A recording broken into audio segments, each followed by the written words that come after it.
So the first thing you should notice here is that there has always been more hiring than there has been openings. And so this gap, if you will, is the core of the hidden job market. This is it. And in fact, the other thing you should notice is that it's thinner in some spots and fatter in other spots. So right now, we know that employers are hiring people without bothering to advertise about 41% of the market. So you say, well, Duncan, wait a minute. I've heard this number that's like more like 90% or 85% of the market.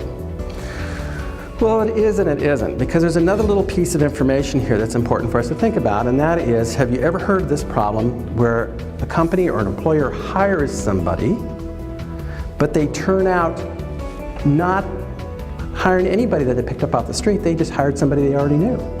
Have we heard of this phenomenon before? It's a job, but it's not really a job? Or they had to advertise it to fulfill some kind of legal requirement? And this is an interesting one because the surveys that have been done have not been done by the government. There's some other data out there that's kind of interesting. And this was a survey that was done of the Association of Internal Recruiters. So these are the people that sit inside of a company and they're responsible for going out to campuses and doing interviewing and those kinds of things. And they asked them a couple of interesting questions. One of them is, what percentage of jobs that you advertise that you end up just hiring somebody you knew already anyway? And because it's not an exact number, it's kind of interesting, but it actually runs between 27 and 34% of the jobs. So if you apply for the job, there's probably about a third of chance that that job, they're just going to hire somebody they already know.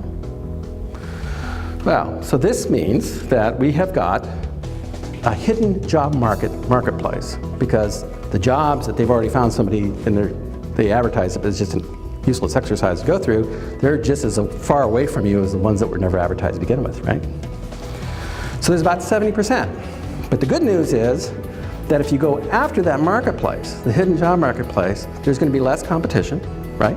And there's more opportunity because there's more jobs there.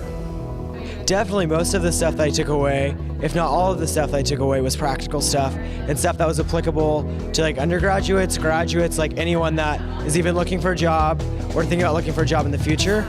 Stuff that probably 10, 20 years from now, I'll still be using.